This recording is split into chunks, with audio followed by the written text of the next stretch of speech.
우리는 굉장히 내가 힘든 일이 있을 때 무조건 나를 도와줘야만 되는 사람들이 진짜 우정이라고 생각하게 되거든요. 그러면 나는 어떤 사람인지 아세요? 나는 착취자예요, 착취자. 친구들은 무조건 나를 도와줘야만 되는 사람이니까. 나는 어떤 의미에서 최고 포식자인 거지요. 친구 관계 최고 포식자. 그렇기 때문에 저는 그런 의미로 진짜 우정을 판단해서는 안 된다고 생각해요.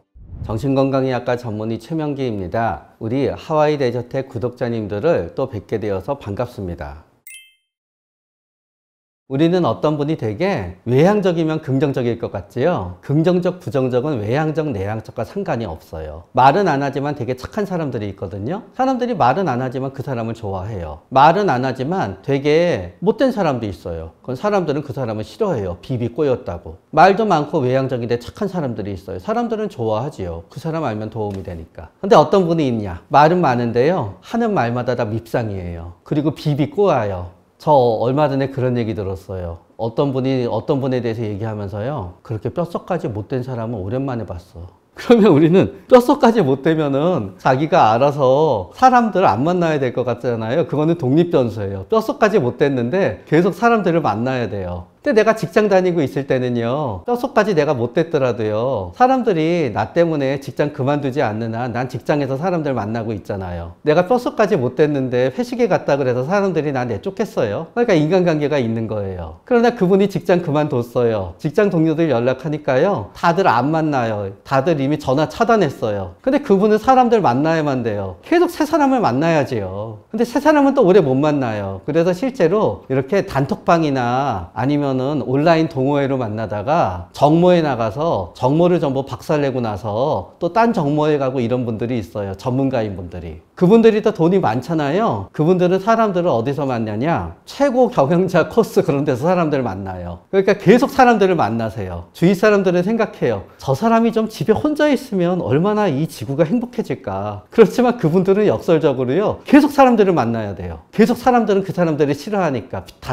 달아나니까 계속 새 사람들을 만나야지. 이런 분들은 역설적으로 나이가 들수록 새로운 사람을 계속 만나셔야 됩니다. 그러다 주위에서는 아주 지옥이지요. 그렇지만 또 이런 극단적인 경우를 제외하더라도요. 어떤 분들은 매일매일 그 하루에 한 4명, 5명의 모임이 매일 밤 있어야지 신나는 분들이 있어요. 그래서 어떤 사람들이 매일매일 클럽에 가잖아요. 그런데 멤버들은 다르거든요. 우리는 얘 되게 놀기 좋아하나 보다만 생각하게 되지요. 아니에요. 매일매일 클럽에 가서 사람들이랑 어울려야 되는 거예요. 다른 사람들이랑. 그러면 이제 그런 분들은 젊었을 때는 그렇게 노는 데 가서 사람들을 어울리게 되시거든요. 근데 나이 들면 그렇게 할 수 있는 데가 많지 않잖아요. 그런데 이제 그분들이 운동 같은 취미가 있으면 계속 누군가를 만나시더라고요. 나이가 들어서 무슨 운동회도 하고 동호회도 하고. 근데 그게 아니게 되면은 새로운 사람들을 못 만나게 되면은 너무너무 힘들어질지도 모르니까 이분들은 예비용으로 이런저런 데 있어야만 되는 거지요. 그래서 많은 사람들을 만나서 유지가 되어야 되는 분도 있어요. 그리고 실제로 나이가 80, 90 되게 되면은요, 만나던 사람들을 많이 만나기가 어려워요. 나랑 계속 많이 만나던 분들 중에는 진짜 슬픈 일이지만 걷지 못하는 분들이 생겨요. 또 돌아가시는 분도 있어요. 그런데 나는 계속 일주일에 50명을 만나야지만 내 인간 욕구가 채워져요. 그러면은 그 50명이 도달하기 위해서는 한 500명 정도의 후보자가 있어야만 되겠지요. 그러니까 이런 경우에는 사람들을 계속 만나야만 돼요. 그러나 내 생각이 내가 굉장히 내향적이다. 그렇게 되면은요, 옆에서 보기에는 외로워 보이더라도요, 당사자는 외롭지가 않아요. 실제로 외로우면 그렇게 혼자 오래 있을 수가 없거든요. 별로 필요가 없는 거예요. 그리고 다양한 의견을 가진 사람을 만나야 되느냐 하는 것도 사람에 따라 다르게 돼요. 예를 들어서 우리는 성적 요소 중에 개방성이라는 게 있어요. 또 타일 수용이라는 수치가 있어요. 개방성이 높고 타일 수용이 높은 분들은요, 자기랑 다른 의견을 만났을 때 그게 수용이 돼요. 그래서 다른 의견을 만날수록 본인이 뭔가 좀 더 넓어져요. 그러나 우리가 태어날 때부터 개방성이 낮고 타인 수용이 낮은 분들이 있어요. 그분들은 자꾸 오히려 내 식견을 넓혀야지 한 다음에 완전히 나랑 다른 성향의 사람을 만나게 되잖아요. 그러면 오히려 적대감이 더 커져요. 그래서 사실은 이분들이 다양한 사람을 만난다 하더라도 사실은 다양하다고 착각하고 있는 경우가 많아요. 무슨 뜻인가 하면은요, 내가 재벌이에요. 한국 재벌하고도 친하고 미국 재벌도 만나고 중동 재벌도 만나고 스위스의 재벌도 만나잖아요. 그 재벌은 생각해요. 나는 다양한 사람들이랑 친해.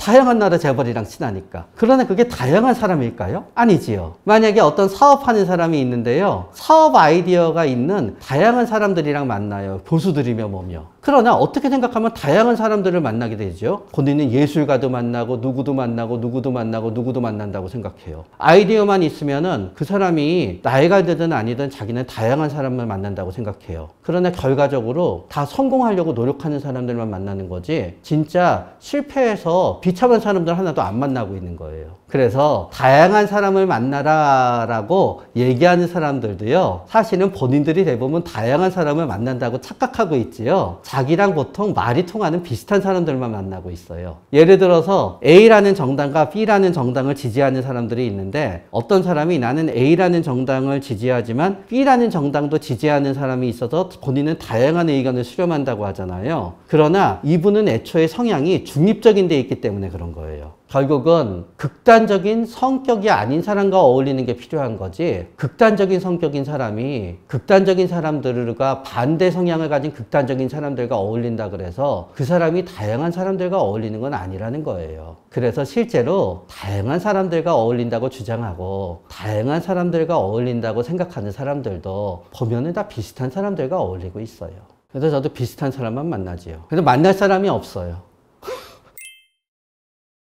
진짜 우정인지 판단하는 기준은 항상 나이지요, 나. 내가 이제 진짜 우정이라고 생각하면 진짜 우정이에요. 그러면서 많은 분들이 생각하는 진짜 우정은 상상 속의 우정인데요. 뭔가 하면은 내가 어떤 고통과 환난이 있더라도 나를 버리지 않고 나를 지켜줄 그런 우정이 진짜 우정이라고 생각하고 진짜 친구라고 생각해요. 그러나 그건 굉장히 어려워요. 그러기 위해서는 내가 어떤 고통에 빠질 걸지를 내가 미리 선택할 수 있어야만 돼요. 어떤 친구가 나를 위해서 맨날 새벽에 나와서 같이 술을 만드던 친구가 있었어요. 그래서 그 친구가 어느 날 병에 걸려서 더 이상 술을 마실 수 없게 됐어요. 그러면서 그 친구랑 이 친구는 서로 술을 못 마시니까 멀어지게 됐어요. 그러면 얘기하거든요. 주위에서는 봐, 술 친구였지 그건 진짜 우정이 아니었어. 그러나 만약에 이 두 친구가 둘 다 평생 술을 먹을 수 있는 건강 상태를 유지했잖아요. 죽을 때까지 유지가 되는 진짜 우정이 되었던 거예요. 만약에 내가 경제적으로 전혀 어려운 일이 없이 살다가 평생 죽게 됐으면은 나는 친구들한테 돈 빌릴 일이 없었어요. 그러나 내가 그동안 친구들한테 굉장히 많이 베풀면서 살았는데 굉장히 내가 경제적으로 어려워졌어요. 그 친구들한테 돈을 꿔달라 그랬어요. 근데 그 친구들은 내가 경제적으로 도와줬지만 가진 돈이 없어요. 근데 그 친구들이 빚을 얻어서 나를 도와주진 않는 거예요. 그럼 나는 생각하지요. 진짜 우정이 아니었어 라고 생각하게 되는 거예요. 그렇기 때문에 우리는 굉장히 내가 힘든 일이 있을 때 무조건 나를 도와줘야만 되는 사람들이 진짜 우정이라고 생각하게 되거든요. 그러면 나는 어떤 사람인지 아세요? 나는 착취자예요. 착취자. 친구들은 무조건 나를 도와줘야만 되는 사람이니까 나는 어떤 의미에서 최고 포식자인 거지요. 친구 관계 최고 포식자. 그렇기 때문에 저는 그런 의미로 진짜 우정을 판단해서는 안 된다고 생각해요. 그냥 같이 있어서 기쁘고 좋고 행복하고 지금 내가 이거를 진짜 우정이라고 믿을 수 있으면 그게 진짜 우정이에요. 그러나 나중에 그 사람이 나를 도와주지 못하고 사이가 갈라진다 그래서 현재 진짜 우정이라고 과거에 생각했었는데 지금 그 사람이 도움이 안 된다 그래서 그게 가짜 우정이 되는 건 아니라고 생각해요, 저는.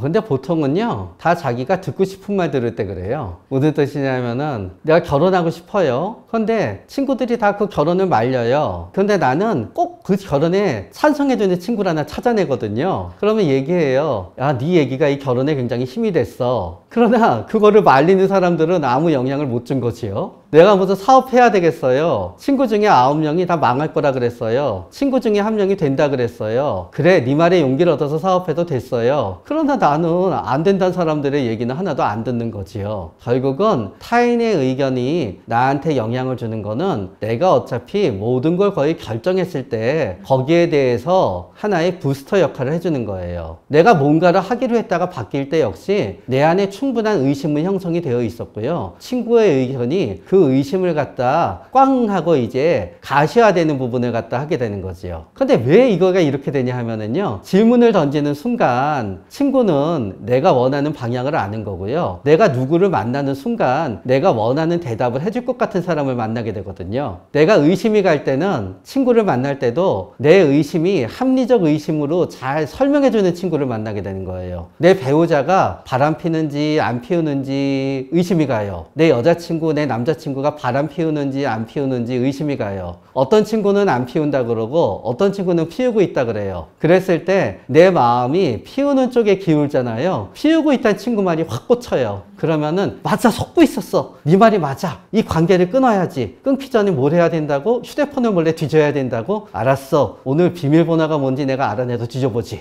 이렇게 되는 거죠.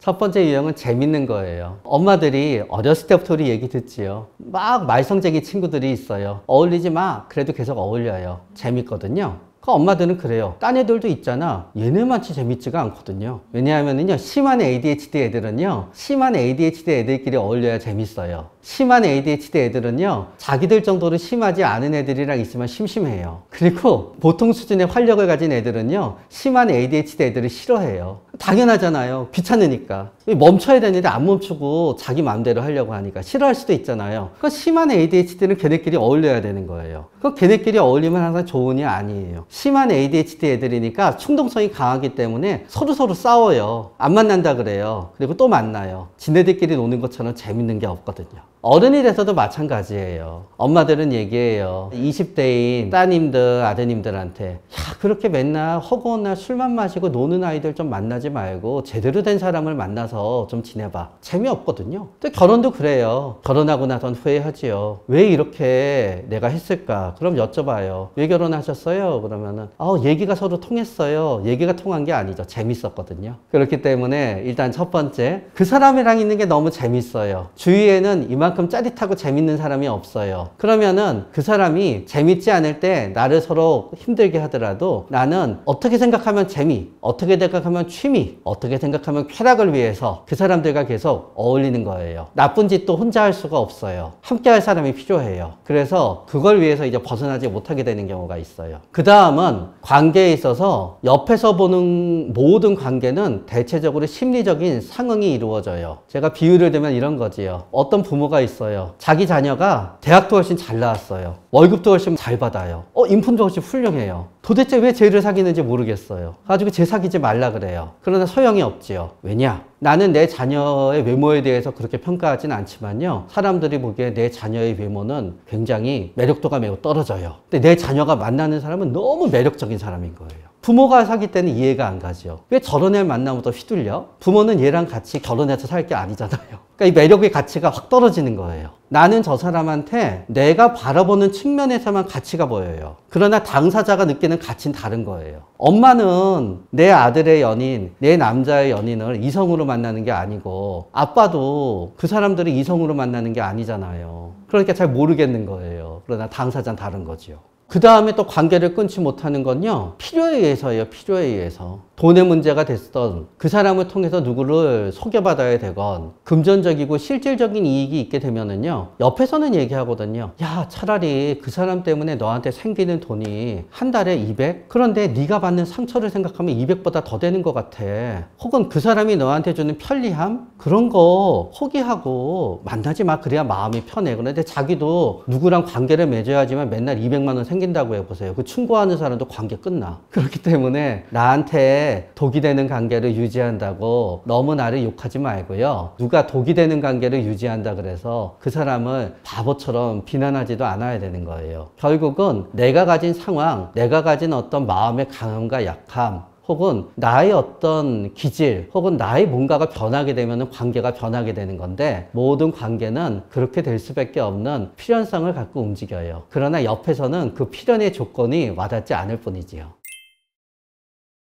그런데 그 얘기를 하는 사람이 가스라이팅 하고 있는 건지, 그 얘기의 대상이 가스라이팅 하고 있는 건지는 알 수가 없어요. 많은 사람들이 내가 좋아하는 사람이 있는데 딴 사람이랑 어울리잖아요. 그 관계에 뭔가 흠집을 내고 싶잖아요. 그럼 맨날 제 이상해라고 얘기해요. 그래서 이게 저 사람이 진짜 이상한데 나만 모르고 있는 건지, 저 사람이 이상하다고 얘기하는 사람이 나에 대한 자기의 영향력을 확보하기 위해서 저 사람을 이상하다고 해서 만나지 못하게 하는 건지 참 알 수가 없어요. 어느 쪽인지. 근데 이제 가스라이팅은 우리가 너무 폭넓게 쓰다가 보니까 좀 오해의 소지가 약간 있을 수 있는 말이에요. 예를 들어서 어떤 분이 10년 동안 맨날 욕을 먹는 언어 폭력을 당하고 때때 신체적 폭력도 당하고, 그런데 관계를 끊지 못하고 있잖아요. 그러다 관계를 끊으면은 그분이 나는 가스라이팅 당했어요 라고 얘기해요. 근데 가스라이팅 당했다는 말에는 어떤 뉘앙스가 있냐 하면은 내가 바보처럼 속았어요 라는 뉘앙스가 있어요. 그런데 실제로 학대를 받게 되잖아요. 정신이 없어요. 누구한테 한번 맞잖아요. 정신이 없어요. 갑자기 언제 저 사람이 나를 욕할지 모르잖아요. 두려움 때문에 정신이 없어요. 그래서 학대자들이 폭력을 사용하는 거예요. 그거는 가스라이팅이 아니라 학대 때문에 어쩔 수 없이 그랬던 거지요. 가스라이팅의 전제는 뭔가 하면은요, 어떤 그런 신체적 폭력이나 정서적 폭력에 의해서 굴복을 당하는 것도 아니고, 그렇다고 해서 금전적이거나 권력에 의해서 복종을 당할 만한 상황도 아니었는데, 내가 상대방한테 교묘하게 이용당하는 상태가 저는 가스라이팅이라고 생각해요. 왜 이렇게 얘기하느냐? 많은 분들이 그 당시에는 최선을 다해서 자기를 방어했음에도 불구하고 관계가 종결된 다음에 스스로 후회하고 스스로에 대해서 자책하면서 가스라이팅이란 말을 쓰거든요. 근데 그거는 이제 피하자는 거예요. 가스라이팅인지 아닌지를 구분할 수 있는 방법은 의외로 간단하다고 생각해요. 만약에 내가 재미있어 하고 내가 즐거워하고 나한테 이익이 되는 거를 갖다 누군가의 말로 인해서 못하고 있다라고 하면은 그거는 다 어떤 의미에서는 가스라이팅의 가능성이 있는 거지요. 그러나 이게 애매해지는 거예요. 만약에 나는 4명의 신나게 노는 친구들이 있어요. 너무너무 친해요. 그 친구들을 만나느라고 나는 내 돈을 전부 다 쓰고 있어요. 그런데 나랑 알고 있는 또 다른 사람이 있어요. 이 사람의 입장에서는 이 친구들이 내 돈을 빨아먹고 있는 것처럼 보여요. 그러니까 이 사람은 얘기하는 거예요. 너 거기 돈 쓰는 거는 걔네들이 너 이용하고 있는 거야. 걔네들이 너 진짜 훌륭하다고 해서 나 네가 사주고 있잖아. 인 거지요. 나는 너무너무 신나서 돈을 쓰고 내가 즐거워요. 그렇다 그러면 나는 내가 맨날 사주는 사람한테 가스라이팅 당하고 있는 건 아니죠. 그러고 나서 나는 걔네들이 내가 이렇게 나를 둘러싸고 있는 게 좋아요. 반대로 이쪽 사람은 굉장히 진지한 사람이에요. 얘네들을 싫어해요. 그래서 어떻게든지 나를 얘네들한테 떨어뜨려 놓게 하려는 거예요. 그러면 이쪽 사람이 나를 가스라이팅 하고 있는 거잖아요. 얘가 보기엔 제가 가스라이팅이고요. 제가 보기엔 제가 가스라이팅이에요. 그래서 순수한 가스라이팅은 참 어렵다는 거예요. 결국 여기에서 가능점은 뭐냐? 내가 이 친구들로 인해서 내가 빚을 지고 있고 내가 몰락하기 직전이에요. 그러나 이 친구들이 나를 교묘하게 해서 나한테 엄청난 피해를 주고 있어요. 그러면은 이 친구들이 나를 가스라이팅 하고 있다고 봐도 돼요. 이 사람이 나를 갖다 하는 거고. 그러나 이 사람이 내 친구들이랑 나를 떨어뜨려 놓은 다음에 자기만 나를 독점하려고 한다. 그래서 내가 답답해질 가능성이 있다. 그러면 이 사람이 나를 가스라이팅 하고 있는 거지요. 결국 무슨 말씀이냐? 가스라이팅이냐 아니냐의 가장 중요한 점은 내가 피해를 받고 있느냐예요. 만약에 어떤 사람이 나를 긍정적 가스라이팅을 해주는 거예요. 맨날 너 할 수 있어, 너 할 수 있어, 너 할 수 있어. 나 원래 할 수 없었어요. 근데 이 사람이 맨날 할 수 있다고 하다가 보니까 내가 그걸 해냈어요. 근데 이 사람한테 얘기했어요. 나 해냈어요. 그러니까 그 사람이 갑자기 벙찌면서 너 진짜 해냈냐? 난 네가 해낼 줄 몰랐는데. 나 가스라이팅 당한 거지요. 그래서 우리가 똑같이 누구에 의해서 조종을 하는 게 선한 의도에서 좋은 결과로 오게 되잖아요. 우리는 그거를 가스라이팅이라고 하지 않고요. 그거를 용기를 갖다 불어넣었다. 항상 나를 믿어준다. 그렇게 표현하는 거고요. 사실은 누군가 내가 되어야만 되지 않는 거가 됨으로 인해서 나한테 극심한 손해를 끼치게 내 마음을 하고 있잖아요. 그땐 그게 가스라이팅이 되는 거예요.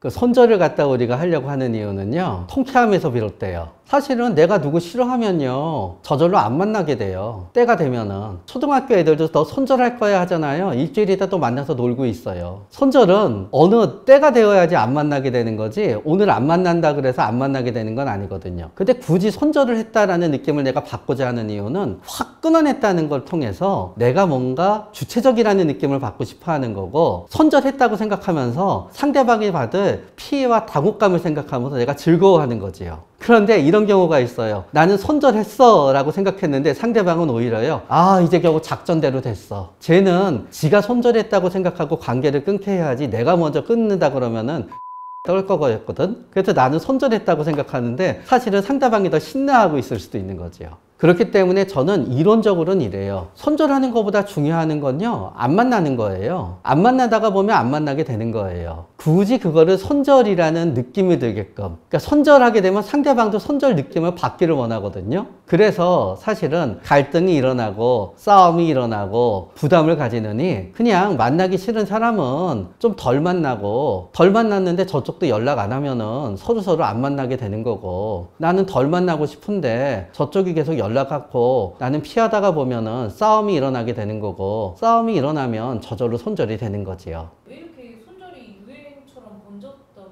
보세요?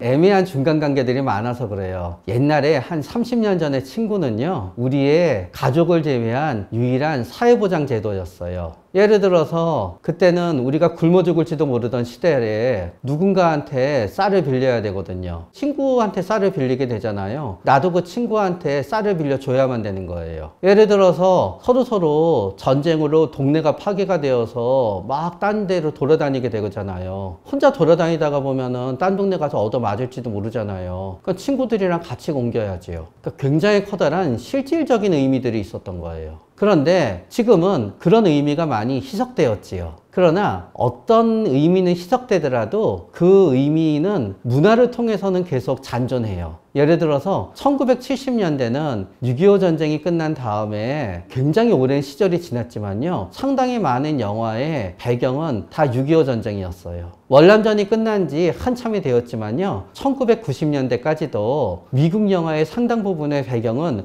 월남전이었어요. 이런 식으로 우리나라가 이미 1980년대에 고도성장기에 있었더라도 1980년대에 우리나라를 지배했던 문화의 주된 정서는 한의 문화였어요. 비슷하게 조금씩 뒤로 가요. 그래서 전자에 해당되는 친구가 아직도 50대, 60대에는 친구는 그래야지라는 문화적인 어떤 그거로 사로잡혀져 있어요. 그러나 이미 현재의 관계는 그렇지 않거든요. 그러다가 보니까 사실은 멀어져야 당연한 친구 관계에 대해서 멀어지고 나서 친구끼리는 이래서 안 되는데 라고 스스로 죄책감을 갖기도 하고, 친구인 네가 나한테 이러면 안 되는데 라고 상대방을 원망하기도 하게 되는 거예요. 그러니까 이중이 있는 거예요. 실질적인 이 사회의 친구 관계를 행하면서 친구는 이래야 되는 보다 이전 세대에 맞물려 있는 거지요. 그러다가 보니까 스무스하게 서로 멀어지지 못하고 나이 든 세대에서 손절이라는 게 이제 있게 되는 거 있고요. 사실은 그냥 스무스하게 멀어졌는데 저쪽은 손절한 게 아닌데 나는 손절당했다고 생각하는 경우도 있고, 뭔가 싸움을 통해서 다툼을 통해서 손절이라는 형태로 끊어내지 않고서는 멀어지지 못하기도 하고, 그런 게 있는 게 하나 있고요. 또 두 번째는 SNS라든가 온라인을 통해서 모인다라든가 이런 경우들이 있게 되면서 관계가 서로 매일 만나든가 저절로 멀어지는 형식이 안 되는 경우가 있어요. 이런 경우도 있어요. 나 친구랑 손절했어요. 그러면은 그래, 그 친구는 언제 만나던 친구인데 물어보잖아요. 실질적으로 얼굴 본 적은 한 번도 없어요. 그래, 그러면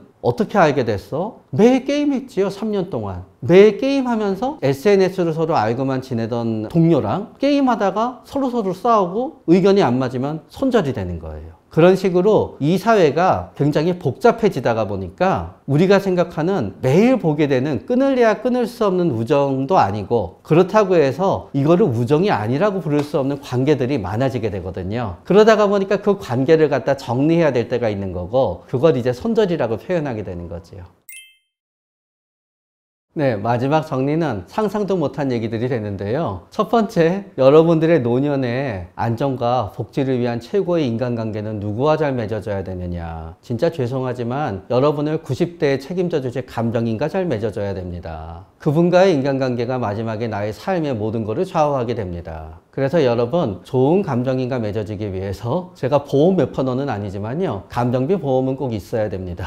진짜입니다. 마지막에 우리는 전부 다 내 감정인 얼굴만 보다가 우리는 마지막을 보내게 됩니다. 그러기 위해서 노년에 좋은 인간관계를 맺기 위해서는 가급적 좋은 병원에 갈 수 있도록 재산이 많아야 됩니다. 안 그러면 안 그럴수록 내가 싫어하는 사람들과 같은 병실에서 누워서 지내다가 내가 싫어하는 감정인의 감정을 받다가 내가 굉장히 비극적으로 죽게 됩니다. 그래서 최종적으로 필요한 인간관계는 누구와 같은 병실을 쓸 것인가, 움직이지 못하게 됐을 때. 그리고 어떤 품격 있는 감정인의 감정을 받을 것인가. 내 마지막 노년을 내가 내 감정인을 갖다 내가 고용을 지불하고 우리 집에서 감정을 받으면서 살다가 죽을 것인가. 나는 여러 사람이 거주하는 시설에 가서 관계를 끝낼 수밖에 없게 될 것인가. 사실은 여러분, 그게 최종적으로 좌우가 된다는 것을 절대로 잊지 마십시오. 그리고 노년에 최종적으로 여러분을 도와주는 마지막까지 남게 되는 인간관계는 친구가 아니라 오로지 가족뿐입니다. 여러분이 훌륭한 인간관계를 계속 맺기 위해서 필요한 것은 좋은 친구가 아니라 걸어 다닐 수 있는 좋은 다리입니다. 비록 미래에는 생각이 바뀌게 되어서 여러분이 충분한 돈을 갖고 있다 그러면은 여러분은 보행보조 로봇의 도움을 받을 수 있습니다.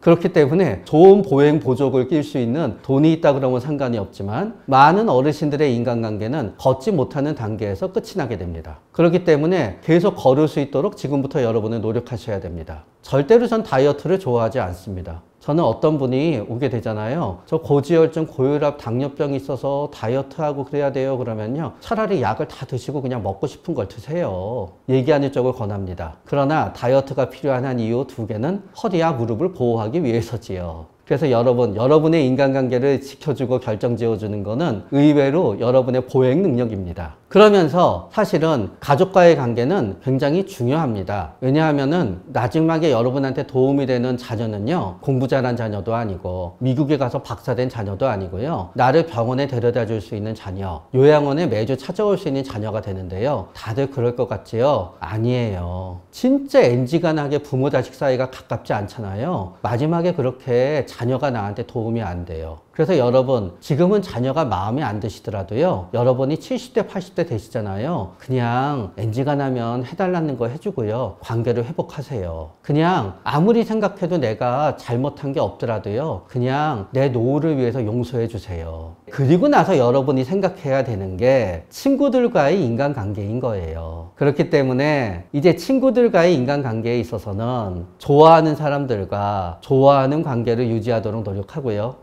그러나 노년에 있어서 제일 주의해야 되는 건요, 좋은 사람들을 새로 만나는 게 아니라요, 이상하게 나쁜 사람들과 꼬이지 않는 거예요. 나쁜 사람 하나가 주는 금전적 피해와 마음의 상처의 피해가 좋은 사람 10사람을 새로 만나는 것보다 더 큽니다. 그러면은 나쁜 사람들을 제외하는 방법 의외로 간단합니다. 첫째, 그 사람의 역사를 무시하지 마십시오. 그 사람이 그동안 남에게 피해를 주면서 살아왔던 사람은요, 지금 나에게도 언젠간 피해를 주게 됩니다. 그런데 여러분, 진짜 사기꾼들의 특징은 뭔가 하면은요, 겉으로 볼 때 절대로 사기꾼처럼 보이지가 않아요. 우리가 생각하고 있는 드라마나 영화에 나오는 사기꾼의 이미지는요, 진짜 제대로 된 사기꾼들과 매우 달라요. 그래서 과거에 그 사람으로 인해서 누군가 피해를 받았다 그러면요, 이 사람은 나한테만 다를 거야, 나는 이 사람을 통제할 수 있어 라는 여러분 자만하시면 안 돼요. 또 두 번째로, 어떤 사람이 그 사람의 가족을 대하고 그 사람의 다른 친구를 대하고는 거는요, 결국 나를 대하는 거랑 비슷해져요. 그러니까 주위에서 평판이 좋지 않은 사람이 나한테만 다를 거라고 생각하지 마세요. 그렇게 갈라내시면요, 극도로 피해를 주는 분은 피하게 됩니다. 결론은 뭐냐 여러분, 미래의 여러분의 인간관계를 가장 좌지우지하는 거는 진짜 죄송하지만요, 돈입니다.